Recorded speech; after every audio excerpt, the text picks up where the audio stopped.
인본주의 신앙은 크게 두 가지로 볼 수 있어요.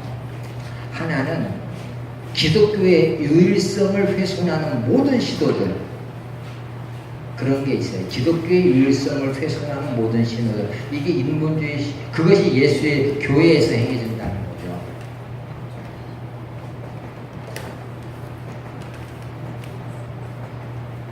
유일성을 훼손하는 모든 시도. 여기에 뭐가 있어요? 예를 들어 종교다원주의. 또 하나 뭐 있어요? 요즘 얼마 전에 있었던 거. WCC 운동. 이런 것들은 그거예요. 물론 장로교 당신 뭐 통합주의에서 WCC 막 그냥 앞장서서 했는데 솔직히 저는 이해가 안 돼요. 안타깝기도 하고. 근데 이런 부분이 하나가 있고요. 또 하나는 뭐냐면은 이제 교회 안에서의 인본주의예요.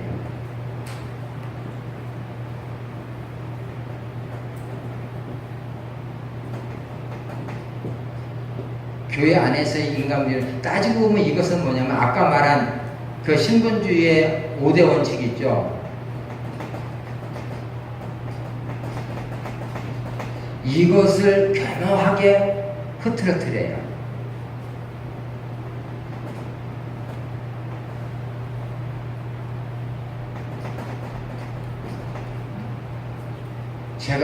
저는 성경에서 이것만 있다고 저는 확신은 못해요. 근데 내가 알고 저는 성경을 연구하는 사람으로서 제가 이 5가지 안에는 거의 다 들어가는 것 같아요. 아까 말씀드린 신본주의는 이걸로 다 들어가는 것 같고요. 뭐 혹시라도 우리 성도님들이 ALT를 하면서 다른 거 얘기할 수 있겠죠. 왜냐면 내가 하는 게 유일하다고 할 수 없으니까요. 그런데 이제 제가 본 바로는, 성경을 연구한 바로는 저는 이 5가지 요 안에 있는데, 인본주의는 보면 하나하나 따져보면 요 안에서 그게 뭐냐면은 왜곡되는 게 있어요. 교회 안에서. 이분들을, 요것들을 제가 좀씩 짚으려고 해요. 우리 종교다원주의에서 하는 거, 지난번에 기독교 유일성에서 말씀드렸죠. 이 종교다원주의가 기독교 그전에 뭐 감리교 교수였던 권선한 교수 다 쫓겨났지만 말이에요. 한스킹. 예, 그런 그 현대 신학자들에 의해서 주창됐던 것들이에요. 하나님의 사랑이신데 그 하나님은 구원을 하시는 분인데, 그러면 지구상의 기독교에는 20%, 10억이라고 그 당시에 얘기를 해요. 그러면 40억이고 50억 중에서 40억이 기독교인이 아니라 하나님의 그들을 다 지옥에 보내는 게 있을 수 있느냐? 그러면 사랑이 아니지 않느냐? 하나님은 사랑이 틀림없다. 하나님 사랑이시다. 그렇기 때문에 40억 인구에 대한 하나님의 다른 대비책이 있을 것이다. 그건 뭐예요? 다른 종교도 각자 구원의 길이 있다라고 나오는 거예요.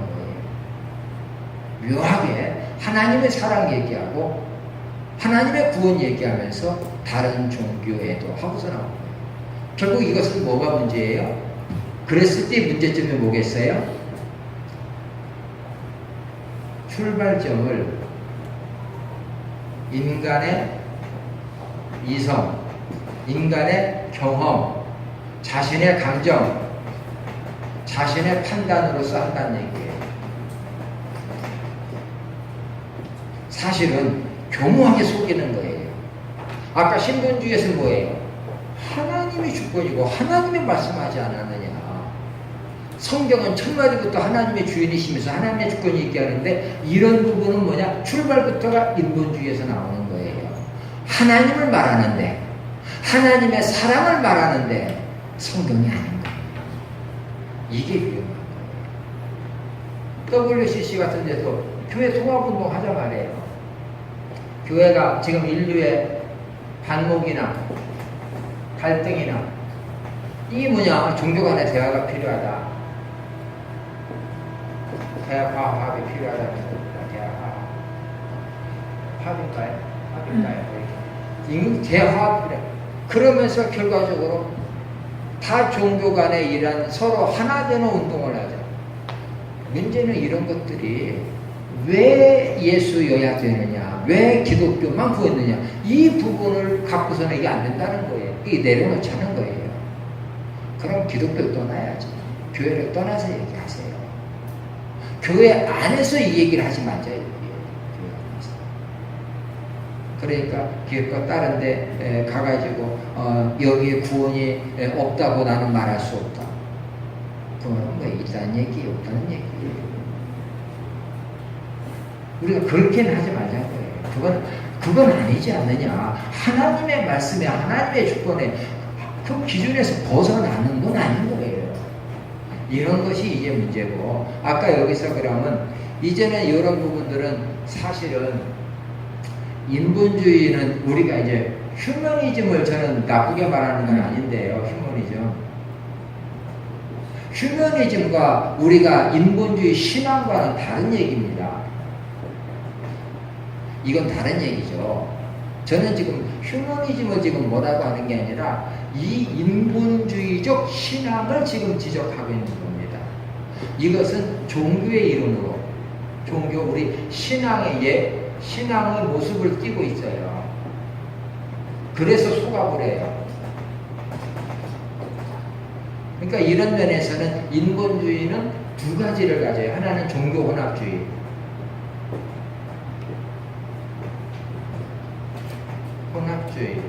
이게 하나의 모습이에요. 인본주의에서. 그 다음에 또 한 가지는 실은 이게 아주 중요한 건데요.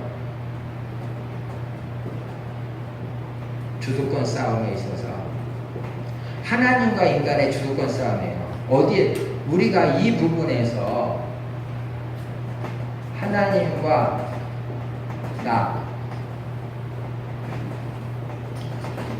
여기에 있어서 하나님은 철저하게 인간에게 가능성이 없다. 하나님이 정하신 방법대로 하라는 거예요. 그런데 인간은 다른 걸 찾고 하는 거예요. 자, 재밌는 거 한 가지 말씀을 드릴게요. 위에 지웁니다.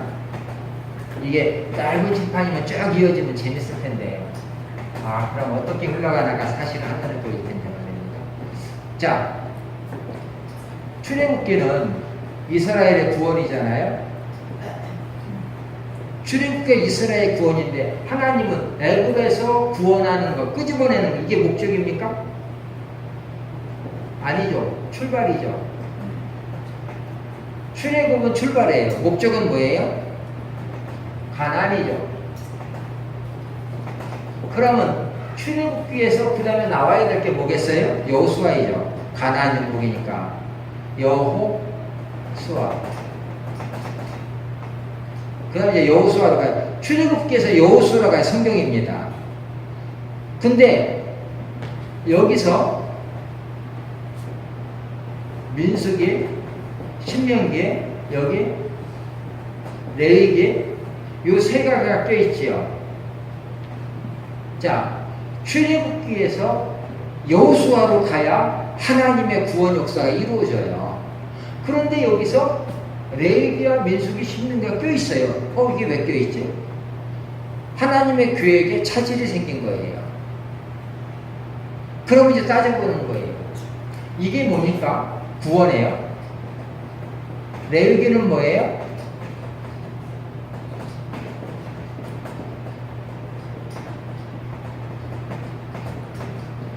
제사를 통해서 하나님을 이렇게 섬기라는 내용이 레위기입니다.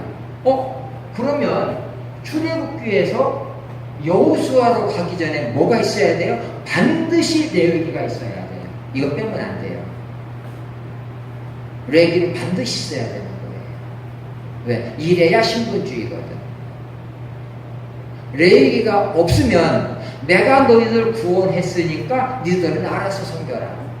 니들 방법대로 정성을 보여봐. 머리를 써. 지혜를 써. 그래서 나를 기쁘게 하라. 성경 어디에 그래요? 성경은 죄를 진 사람은 이렇게 나와. 소원이 있을 땐 이렇게 해. 가난한 사람은 이렇게 하고 부자는 이렇게 해. 얼마나 구체적이에요. 얼마나. 그 어느 하나에도 인간에게 너희들 형편을 뭐 한번 얘기해봐라. 내가 참고하겠다. 아니에요. 하나님은 이미 우리 형편을 아신다고 그랬어요. 처지도 아세요. 그래서 하나님이 그 형편에 따라 야 부자는 이렇게 해라. 가는 자는 이렇게 해라. 마음에 괴롭고 공부한 자가 있느냐. 하나님을 기쁘시 하기 위해서 이런 방법으로 나와라. 속건제를 드려라. 그 화목제를 드려라. 너희 중에 죄를 진 자가 있느냐. 너희는 속죄제를 드려라. 이런 방법으로 드려라. 얼마나 구체적이에요. 무슨 얘기예요? 하나님이 정하신 방법대로 섬기라는 얘기예요. 하나님이 정하신 방법대로. 그래서 출애굽기 다음에 레위기가 나오는 이유가 그겁니다. 이게 신분주의예요. 그런데 민수기는 뭐예요? 이 백성들이 노예 마인드가 있잖아요. 다듬어지지 않았잖아요. 자기들 생각으로 애굽으로 돌아가자 계속 그러잖아요. 그래서 이것이 결국 여기서 뭐예요? 10번이나 불순종했다 하면서 하나님이 막 속상해하시죠. 그리고 신명기에서는 야 니들 조상들 봐라. 출애굽 이세대한테 설교하는 거거든요. 출애굽 시대한테 야 너희들 조상들이 여기서 이렇게 하나님을 불순종하고 속속였어. 너희들은 이렇게 살아야 된다 하면서 연결해 주고 있어요. 두 달을. 사실은 원래는 출래 여호수아로 가야 되는데 이런 게 껴있죠. 인본주의는 하나님의 역사를 이루는데 방해가 돼요. 지체를 해요. 인본주의는 이런 문제가 있구나. 근데 여기서요. 인본주의가 아까 제가 그런 말씀을 드렸어요.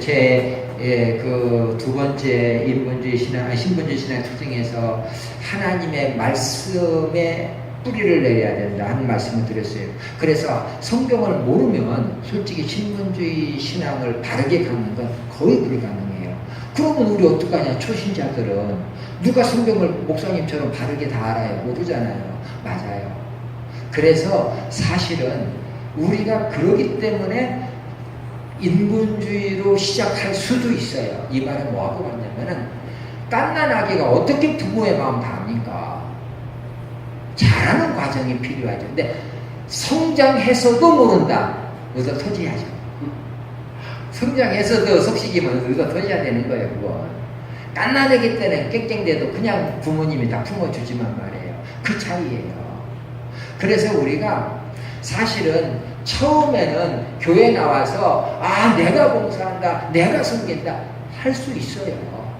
그런데 하나님께서는 그런 분들을 위해서 교회의 지도자를 세운 거예요. 교회 안에 몇 사람을 은사로 주시고 세워주시고 가르치게 하시고 또 성령을 보내셔서 권고하게 하시고 그래서 교회 안에서 내가 잘났다, 내가 받은 은혜가 최고다 하는 교인들이 있으면 골치 아프죠. 근데 만약에 앞에 지도자가 잘못 가르친다, 이건 대형 사고죠. 솔직히 말해 그런 교회라면 떠나세요. 정말입니다. 떠나야 됩니다. 그런 교회라면. 지금은요, 마지막 때는요, 교회 다닌다고 다 구원받지 못합니다. 계시록 보세요. 7개 교회 중에 2교회가 얼마나 책망받고 주님이 막 진노하시는지요. 10처녀 중에 5 신부의 신랑의 들러리인데요. 그들이 다 슬피 울며 이를 갚는 게 있잖아요. 예수님이 말씀했잖아요. 나더러 주여 주여 하는 자마다 천국 들어갈 것이 아니다. 예수님 우리가 주의 이름으로 선지자 노릇했는데요. 주의 이름으로 병자 고쳤는데요. 이 불법을 행하는 자들 난 너희를 도무지 하지 못한다. 문제는 그게 예수님 말씀이에요. 예수님 말씀. 심각한 얘기예요. 그래서 교회는 정 가지고 직분 가지고 정신 차리세요. 지금 그런 때가 아닙니다. 이제는 알곡과 쭉정이는 정말 언제 갈라질지 몰라요. 정말 정신 차려야 됩니다. 자, 우리가 지금 이 출애굽기를 통한 구원을 봤어도 하나님의 목적은 이건데, 그런데 여기 민수기 있고 그 전에 그리고 또 신명기가 있더라. 이렇게 인본주의가 때때로 하나님의 그 역사를 제한을 하거나 지체를 시켜요. 그러니까 우리는 인본주의 신앙은 절대로 사실 우리가 타협의 대상이 아니라고. 만약에 처음부터 가인으로 갔는데 그 개인 신앙으로 봐서요. 지금 구원의 역사 속에서 이런 걸 보여주셨는데 그 개인으로 보면은 가인이 하나님 앞에 이건 타협이나 용납이 아닌 거예요. 하나님은 조금도 용납을 안 하세요. 내 기준으로. 근데 초신자들이 인본주의에 할 수 있잖아요. 그래서 하나님이 주의 종들을 세우신 거니까. 만약에 그 주의 종이 잘못 인도하면 같이 죽는 거예요. 예수님 그랬잖아요. 너도 지옥 가면서 너를 따르는 자를 배나 지옥의 자식으로 만드는 거야. 성경에 말씀하면 좀 깨달아야 되잖아요. 저도 들었거든요. 내가 정신 차려서 하나님 말씀 바래. 아무나 목사 되는 거 아니에요. 그래서 함부로 그냥 진리를 알지 못하면서 떠들면 그 사람들이 함께 그거 망할 거 아니에요. 그 생명 두렵잖아요. 그리고 지도자 잘못 만나면요 함께 죽는 거예요. 방법 없어요. 정말 정신 차려야 됩니다. 저는 이 인본주의와 신본주의를 이렇게 보면은요, 주님이 얼마나 정확하게 얘기했나. 주님이 비스무리하게 얘기한 게 하나도 없어요. 이 부분에서. 천국과 지옥에 대해서, 알곡과 쭉정이에 대해서, 마지막 때의 심판에 대해서, 무엇이 하나님의 뜻인지, 어떻게 해야 구원받는지 너무나 정확하게 얘기하고 계세요. 이건 사지선다형도 아니에요. 단답형으로 문제 하나에 답 하나만 딱 얘기하고 있어요. 성경이 그렇잖아요.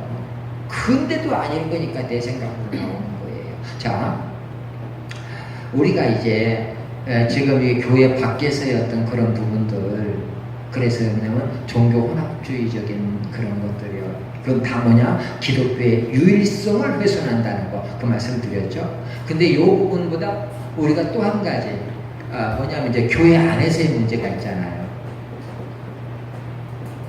여기서 인문주의, 이게 이제 사실은 우리를 교회 안에서의 인본주의, 이게 사실은 골치 아프고 괜찮아요. 이제 빨리 끝내라 싫으니까. 자, 우리 그냥 편하게 보시는 거고요. 자, 여기서 우리가 보면은요, 몇 가지 봅시다. 우리 교회 안에서 가장 많이 쓰는 용어가 뭐가 있어요? 교회 안에 쓰는 용어에서 믿음이라는 용어, 감사라는 용어, 또 뭐 기도한다는 용어, 또 봉사한다는 용어, 이런 거 있죠.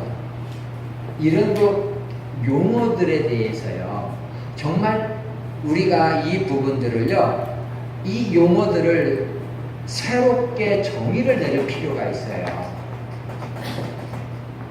여기 또 뭐 예배라는 거,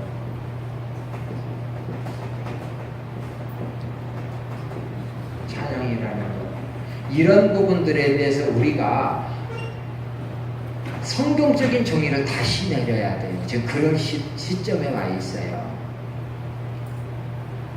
그 전에 저는 그래요. 우리가 어떤 정권에서 어떤 뭐 가지고서 하나의 용어를 써요. 옛날 같은 반공이라는 용어라든가. 그럴 때는 뭐예요? 빨갱이라고 하면 그건 무조건 용서가 없는 거예요. 뭐든지 당해도 말도 못해요. 하나의 용어가 갖는 그 힘이라는 건요, 무섭습니다. 그게 더구나 어떤 이데올로기적 표현이라면, 그래서 정부가 이런 용어들을 잘못 사용해서 국민들에게 해악을 끼친다면 정말 나쁜 정부예요.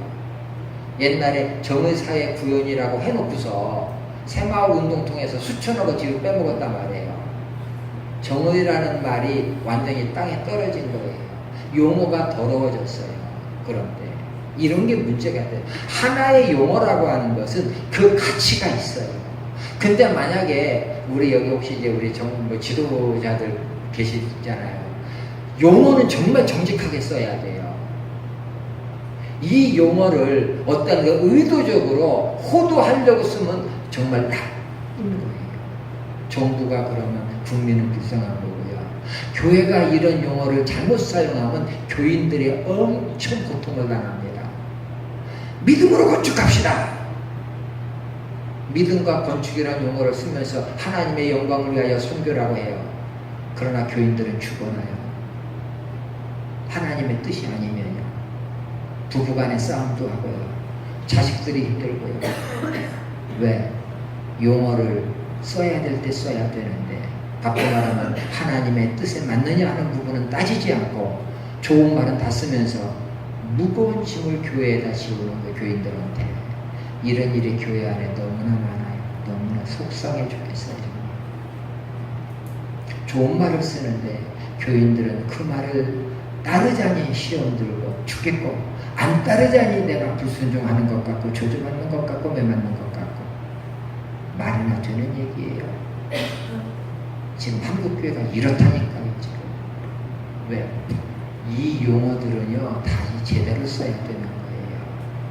성경적인 의미를 다시 정립해야 돼요. 믿음이라는 용어도 마찬가지예요. 누가 뭐예요? 우리 믿음으로 합시다. 그런 믿음으로 하는 너무 맞는 말이고 은혜로워요. 믿음으로 살아야 돼. 김집사 믿음으로서. 그럼 내가 잘못하는 모든 건 다 뭐예요? 믿음으로 안 했다는 얘기죠. 그 말 한마디에 나는 뭐예요? 불신앙인이 되는 거예요. 나는 믿음으로 안 한 게 되는. 왜 그 말 한마디에? 인생의 어려움이 다 있잖아요. 근데 믿음으로 살아야 돼요. 좀 좋은 말 같은데 이게 한번 뒤통수 맞아봐요. 내가 뭐냐? 다음에는 이제 내가 잘못한 거, 문제 있는 거 말도 못 꺼내는 거야. 왜요? 꺼내면 나는 믿음 없는 자가 되는 거니까. 너무나 이것이 사실은 그 용어 자체가 교회에서 정리도 안 되고. 왜? 믿음이라는 기준을 어디에 두니까 그래요? 이게 나오는 믿음의 기준을 나에게 두고 이 믿음의 기준을 형통으로 보고 믿음의 기준을 축복으로 보고 이렇게 보니까 문제가 있을 때 믿음으로 하라고 하고 내가 문제가 있으면 난 믿음 없는 사람이고 문제 있는 사람이 되는 거예요. 말도 안 되는 얘기하고 있다고요. 이게 지금 현재 교회가 이런 모습이라니까. 그런 거예요. 성경은 믿음이라고 할 땐 이렇게 말하고 안 해요. 성경에서 믿음이라는 건 철저하게 하나님의 선물로 시작합니다. 믿음은 하나님의 선물이에요. 하나님의 선물. 믿음이라는 것은 하나님의 행하심을 내가 받아들이는 게 믿음이에요. 받아들이고. 하나님의 독생자 보내주셨어. 아멘 할렐루야 하고서 받아들이는 그게 믿음인 거예요. 하나님이 예수님 통해 십자가에서 우리 죄를 다 사하셨다. 아멘 하고 받아들이는 그게 믿음인 거예요. 믿음을 얘기하면서 믿음이 나에게서 형통으로 축복으로 이어져. 성경 어디 이렇게 말했어요? 아니잖아요. 믿음을 오해하고 있다니까. 이런 게 이게 다 그래요. 이런 것들이 지금 오늘 교회에서. 성경이 뭘 말하고 있는지도 모르고 그걸 가르치지도 않고 이러니까 문제죠. 이게 다 뭐예요? 이게 인본주의예요. 저는요, 제가 지금 성경적인 믿음의 원리, 그걸 사실은 하나님께서 믿음에 대해서 쓰라고 해서 솔직히 요즘 뭐 먹고 살아야 되고 교회 개척하면은 정말 이것저것 생각해야 될 게 참 많아요. 그래서 솔직히 제가 전혀 지금 글을 못 쓰고 있어요. 쓸 틈이 없어요. 너무 다른 일에 바쁜 게 많아서 하나님이 세워주신 것 같은데, 근데요 머릿속에서 믿음이 나오는데 한 달 동안 계속 창세기부터 계시록까지 믿음이 돌아가는 거예요. 하나님이 기뻐하시는 믿음이 뭔지, 마귀가 우리를 회방하는 믿음의 여러 가지 역사들이 있어요. 세속적인 믿음이 뭔지, 거짓된 믿음이 뭔지, 일시적인 믿음이 뭔지, 믿음과 말씀과의 관계, 믿음에 있어 성령의 역사가 무엇인지 정말 한 달 내내 머릿속에서 필름 돌아가듯이 돌아갔어요. 그래서 그런 걸 제가 쭉 글을 쓰고 있는데 그것도 한 이제 70, 한 A4 용지로 거의 100페이지까지 쓰고 있어요. 요건이 돼야 나중에 책을 만들 텐데, 그래서 그 제목이 뭐냐면 성경적인 믿음의 원리라는 것을 지금 쓰고 있거든요. 그런데 그걸 하면서 보니까 철저하게 믿음을 하나님 편에서의 여기에서 받아들이라는 거예요. 네가 그걸 네 편에서 이렇게 하라는 게 없어요. 성경은 주도권에서.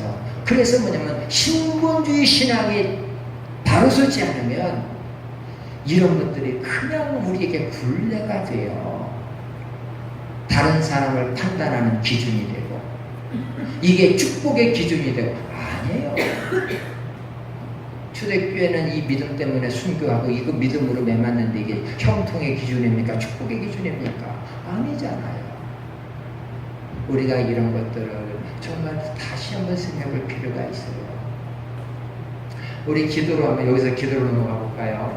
자, 사실은 이것이 저는 이제 성경에 보면은 너무 많은데 말이에요. 이 인본주의도 왜냐하면 창세기부터 기시록까지 나오니까 이것만 가지고도 6개월 동안 사실은 해야 돼요. 그걸 뭐 요 몇십 분간에 찔리니까 그냥 해친 거 흐름만 좀 말씀드리고 있는 거예요. 그런데 여기서 우리가 기도라고 하는 것도요. 자, 기도라고 할 때 이게 뭡니까? 우리가 하나님 앞에 어떤 목적을 가지고 하나님을 설득하는 겁니까? 하나님께 설득을 하는 거예요. 아니면 하나님 앞에 잘 구해가지고 뭔가 하나님부터 얻어내는 겁니까? 이런 것이 기도입니까? 사실은 예수님이 보여준 기도, 예수님이 가르치는 기도는 전혀 다르죠. 예수님의 기도는 말 그대로 이 기도를 통해서 뭡니까? 예수님은 새벽 한적한 곳에 기도하시고 새벽 민명에 기도하시고 기도하러 한적한 곳에 가시고 사람들 무리를 떠나 보내시고 혼자 산으로 가시면서 기도하시고 여러 가지가 있어요. 그래서 이 기도를 통해서 정말로 하나님과의 은밀한 교제가 뭔지를 알 수 있죠.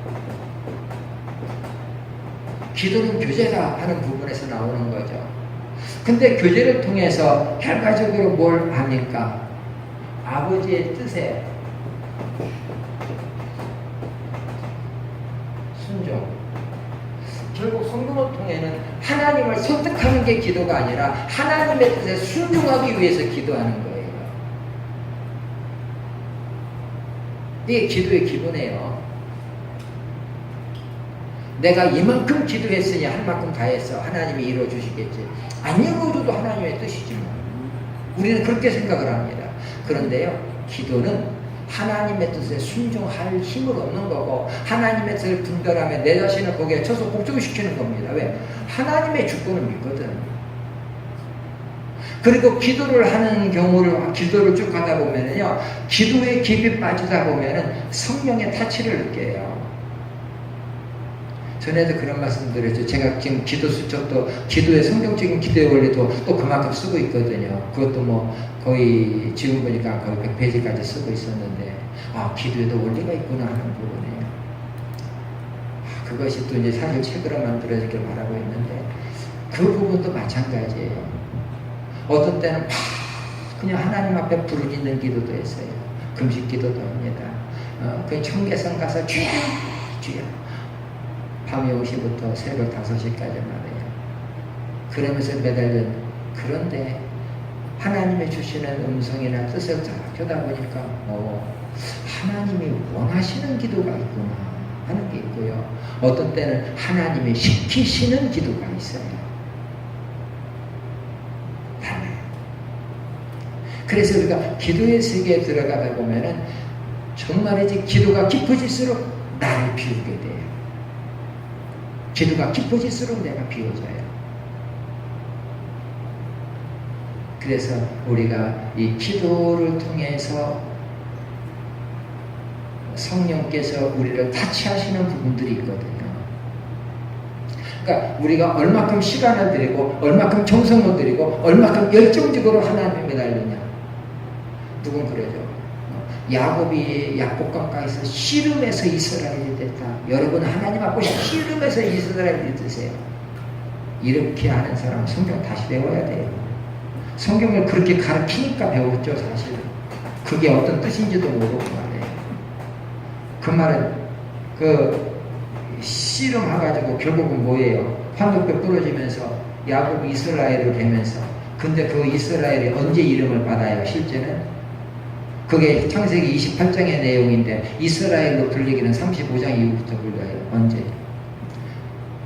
디나가 강간당하고 집안이 패가망신하고 레위와 시므온이 그 하몰의 집 가서 다 때려 죽이고 말이에요. 칼로 죽이고 두려워서 쫓겨나고 도망가면서 우리가 베들로 돌아가자. 너희 몸에 신상을 지어라. 그러면서 야곱이 이스라엘을 맡기는 거예요. 그것과 연관시켜서 해석을 해야 돼요. 성경을 그렇게 막 씨름해서 이스라엘 됐다고 해석을 하니까 그러니까 씨름 하자고 하는 거예요. 기도를.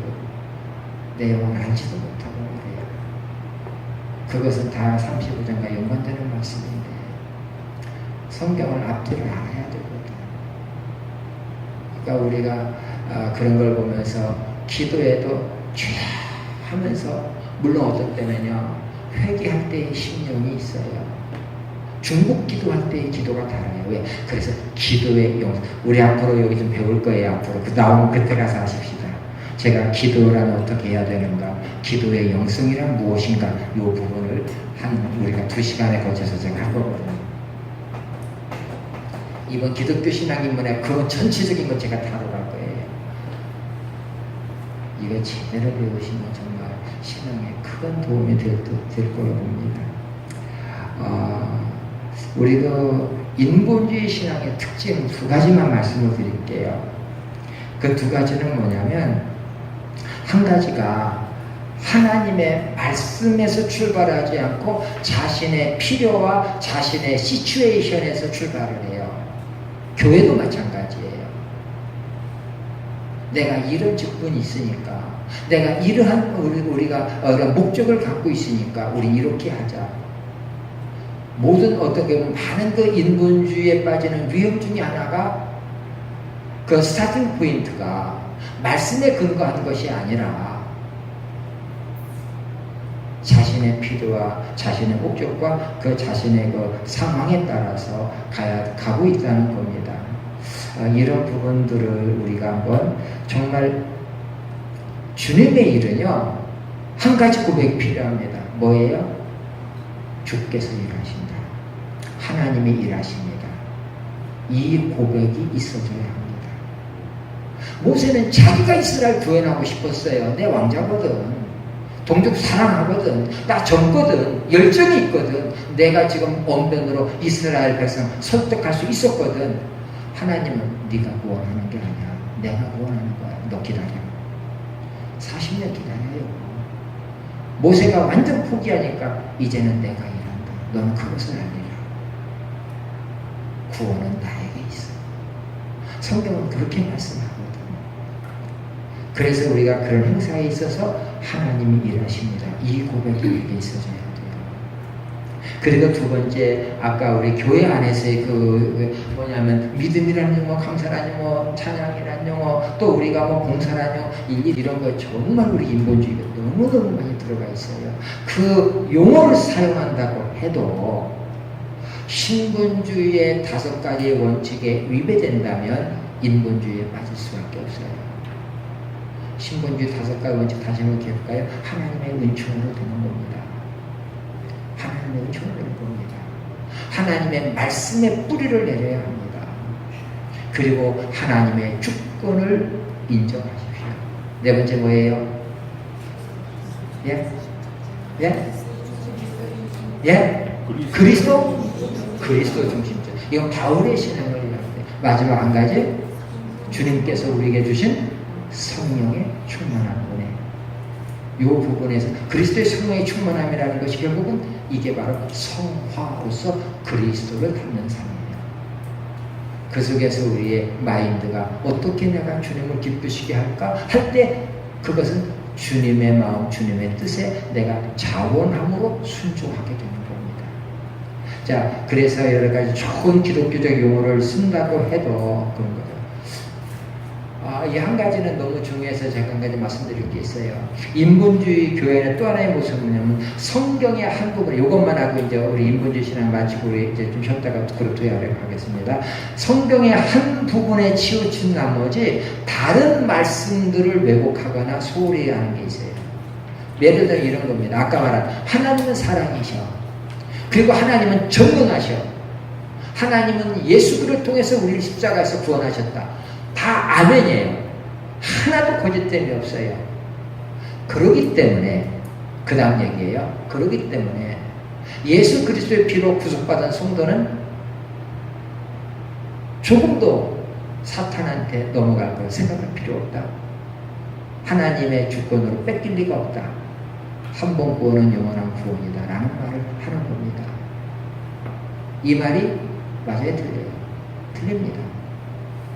틀려요. 왜 틀리냐 하는 이유를 성경에 너무너무 많은 예가 있는데요. 그런 것이 이겁니다. 우리 구원은 절대적으로 하나님의 주권에 속해 있는데 성경이 말하는 구원이라는 것은 온전한 구원의 완성은 우리가 하나님의 심판대에서 영생에 갈 때예요.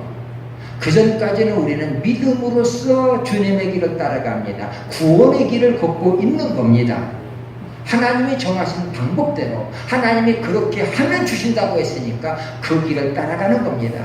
그런데 가다가 세상과 타협하고 세상으로 빠지는 사람들도 있습니다. 믿다가 타락하고 이단에 빠지는 사람도 있고요. 예수 이름으로 기적을 행하고 병을 고치다가 자기가 교주가 된 사람도 있습니다. 성경은 이렇게 말합니다.